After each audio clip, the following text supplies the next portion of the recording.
ada sedikit peningkatan dibandingkan dengan kuartal 1 tahun 2020. Jadi ini menarik. Sebetulnya kuartal 1 2020 kan memang belum ada impact dari pandemik ya. Sementara sekarang sudah.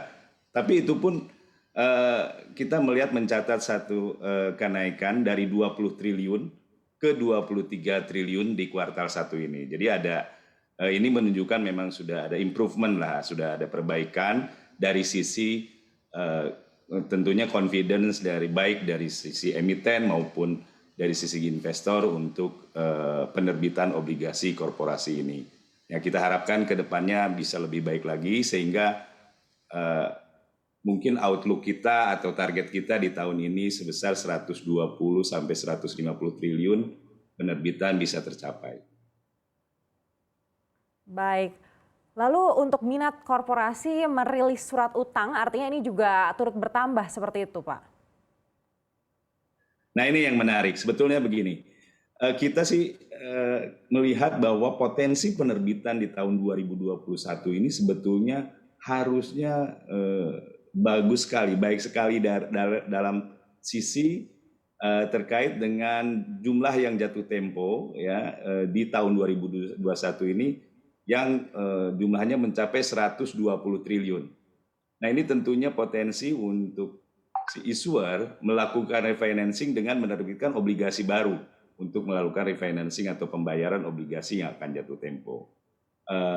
Nah ini kendalanya atau tantangannya yang sekarang memang dihadapi oleh emiten-emiten ini adalah kebutuhan untuk ekspansi.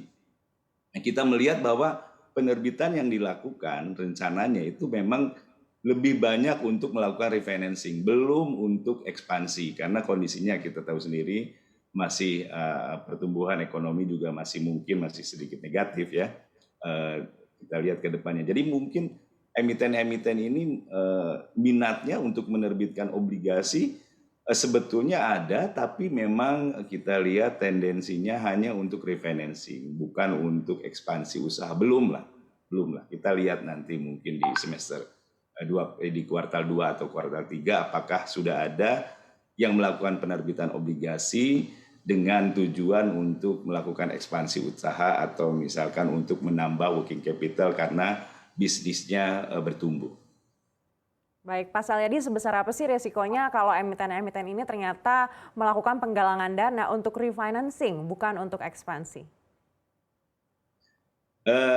Begini, jadi kalau memang kita lihat ini trendsnya dari sejak dulu, ya memang kalau untuk melakukan pembayaran obligasi yang jatuh tempo, perusahaan cenderung melakukan refinancing, jadi tidak menggunakan cash flow yang dari internal mereka karena mungkin saya sering katakan obligasi di kita ini tenornya kurang panjang sebetulnya gitu. Jadi misalkan obligasi 3 tahun atau 5 tahun atau 7 tahun, paling lama pun 7 tahun mungkin untuk infrastruktur sebetulnya tidak cukup tenornya untuk perusahaan mengakumulasi cash flow untuk membayar kewajibannya dengan internal cash flow mereka.